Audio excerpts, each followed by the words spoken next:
right in the center. Oh my gosh. Just see everything flying.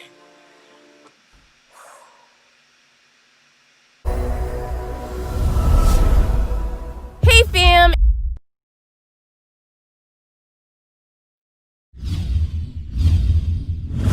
It's your girl Ash, and I am back with another video, and today I'm going to be reacting to Memoirs of World War II, Episode 8.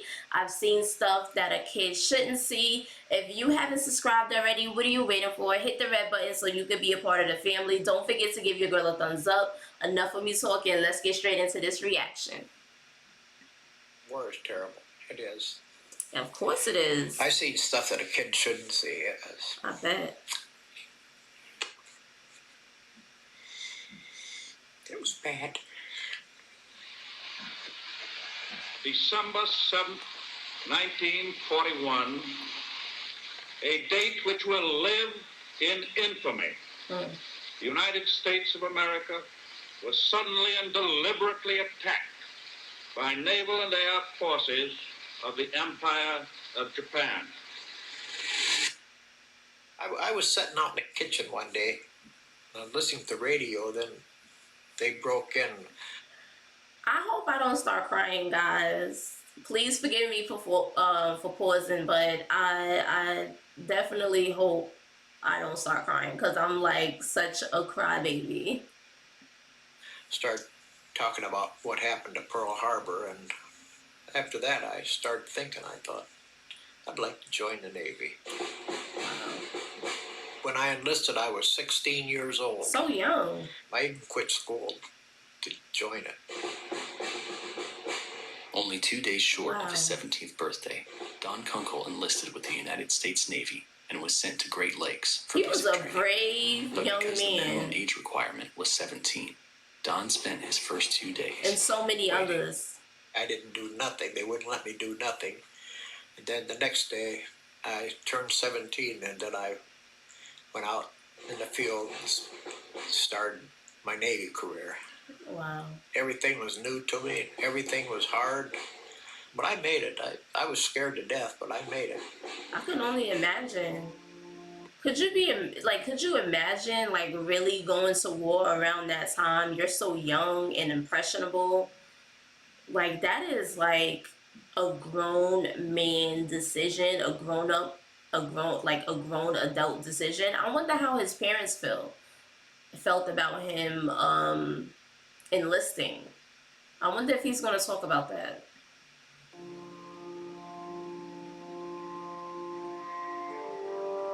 In early 1945, Don was sent to the South Pacific aboard the attack transport USS Dickens to begin preparations for the invasion of Iwo Jima. Don's role would be transporting Marines and supplies to the beach aboard a small landing craft the men referred to as a duck. A duck? That's what it's called?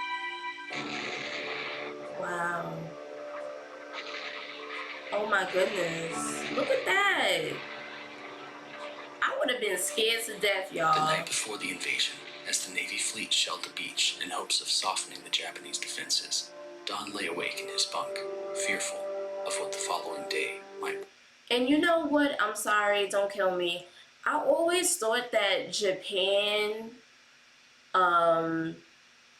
was part of World War I, but obviously they wasn't. It was World War II that they was actually in. Big 16-inch guns roaring at night, all night long out at Iwo Jima before they hit the beach. I was scared. I was scared to death. In fact, I had tears in my eyes. I bet. I had a guardian angel come to me and tell me, this is the God's truth. Told me that I was going to be all right, that they had plans for me. She appeared in front of me and told me not to worry, that I would be okay. But she said, don't take any chances. Don't take any chances. And look at him. He survived and was able to tell his story.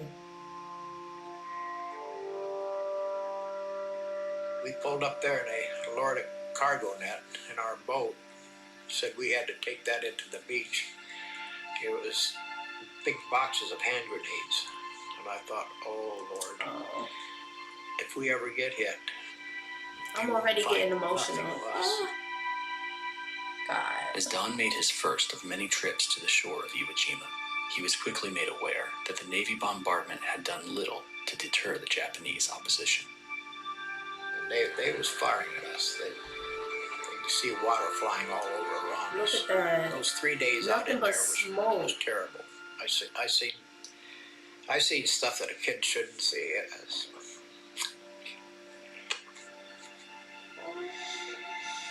was bad.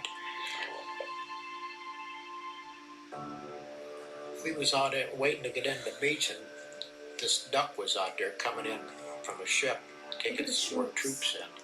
They got a direct hit right in the center. Oh my You gosh. just see everything flying.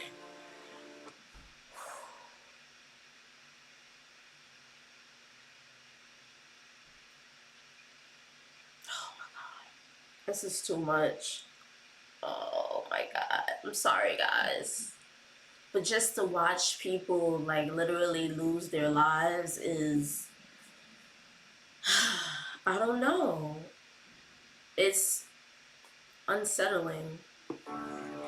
We pulled up alongside, and they told me to jump in that duck, see if I can get some dog tags or something. That's the duck that was by the And I beach, right? jumped in there, and oh my God, terrible. There wasn't one whole person in that boat. It was Wow. just tore apart. I just jumped back in my boat. They said, "Well, you get any dog tags?" I said, "If you want dog tags, you go in and get them." I saw that, a couple months every night when I went to sleep. I bet. PTSD, right?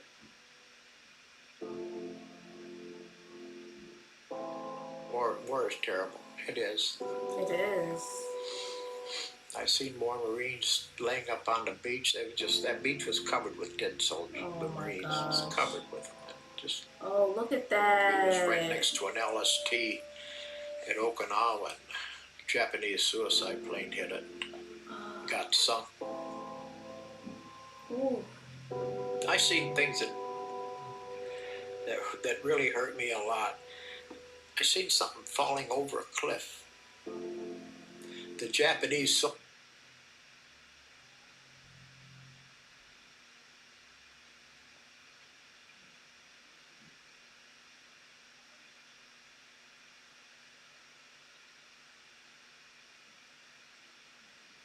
I can't believe. soldiers was telling these women that the Americans would get their kids and torture them. Here, the women were throwing their kids over this cliff into the water.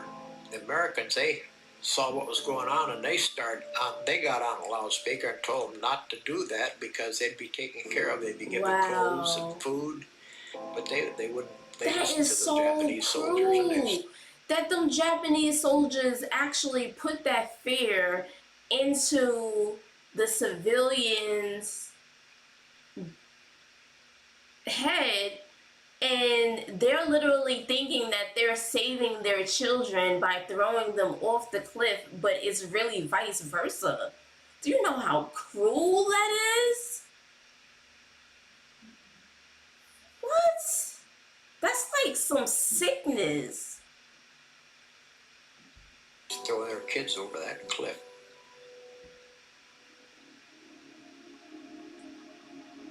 Don was more than ready for a change of scenery, and the USS Dickens was sent to the Philippines. Although most of the Philippine Islands had been liberated, small groups of Japanese forces continued to hide in the hills, evading capture. So they went over there. The Japanese were coming down out of the hills at night, so we had to take women and children from one island, put them on the ship, and take them to another island where there wasn't no Japanese there. And this one woman was on there. She was pregnant, and I was helping her. I was going to take her down to sick bay, and as soon as we got her on the ship, she laid right down on the deck. The baby started coming out. Ooh. And I was the only one right there beside her. And the deck of the ship, it was hot. It was about 112 there. And that steel deck was so hot. I knew if the baby had hit that deck, it'd kill it. So I here I am, 17 years old, or just going on 18, and that baby's coming out. I thought, oh God. I kept hollering for a medic to get up. But anyhow, the baby come out. And I was holding the baby. You know, deliver the This baby. other guy come up and he says, well, you're going to have to tie the cord off and cut it. And I had my knife with me, and I took my knife, and after he tied it off, I cut the cord. And Wow. a few days later, they called me over the PA system to report to the sick bay. She wanted to thank me for helping her with the baby, and she let me hold the little baby. Little boy. Nice little boy. He's a cute little baby, but I didn't want to go through that. She's beautiful. On the ship, they called me Dr. Don. Dr. Don. I said, Dr. Don's out of business. I said, that's for sure. Don's time in the Philippines was relatively quiet. Occurrences of enemy activity were few and far between. Philippines. I love the Philippines. I love my Filipino people. One Sunday I didn't have nothing to do, so I thought, well, I seen a church up there. I think I'm going to go to that church. There was a man, a woman, and a girl sitting in front of me. Her name was Lestrina. They wanted to know if I would come up for dinner. I went up for dinner, and we talked, and I was telling them about my life back in Ohio. And they were such a nice family. It was a wonderful family. One night I went up to the house, and he told me, he says, if you consider staying in the Philippines here, he says, you marry Lestrina and you'll never have to work in your life. Wow. She was such a nice girl. She really had good. I love my Filipino people. They are like such the sweetest. My Filipino people, my Indonesian people, they family should let me say. I love my Filipino and Indonesian family. They are just such the sweetest people in the whole wide world. They really are. Good Christian girl she was. Just as pretty as could be. This one Saturday night, I went up there to see her, and she gave me a ring. She gave me this ring, and she wanted me to come up Sunday for dinner, and I told her I would. The next day I come up, and there was a bunch of people there. And her dad come to the door, took me by the hand. I knew something was wrong. He took me in the front of the dining room. They had a big dining room table there, and they had her laid out on the table in a gown, long gown. And I said, well, what happened? He said the Japanese come down out of the hills that night, raped her, then they stuck a bayonet in her here, killed her right here. He unbuttoned it and showed me, had a gash about that long right there.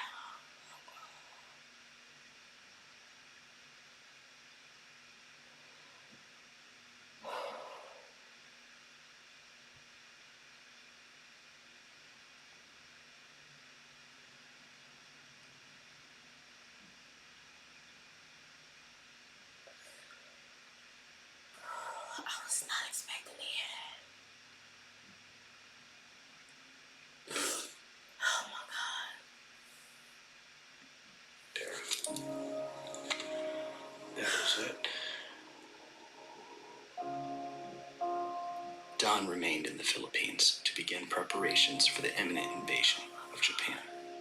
But before that day would come, Japan surrendered, and the war finally came to an end.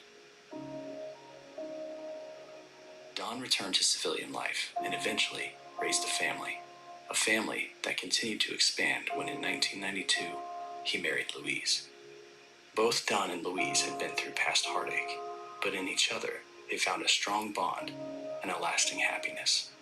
But only a few years into their marriage, Louise fell ill, in permanent need of being cared for, and Don never left her side.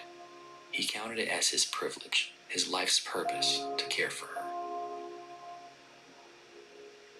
More than 50 years later, Don remembered the words he heard spoken the night before the invasion of Iwo Jima. Getting back to this guardian angel, when she told me that they had plans for me, the plans for me was to take care of my wife when she had the stroke, and I did. I took care of her. She was a wonderful lady, and I took good care of her. So I always remember my guardian angel telling me that they had plans for me, and that was it. Yeah, I'll never forget her.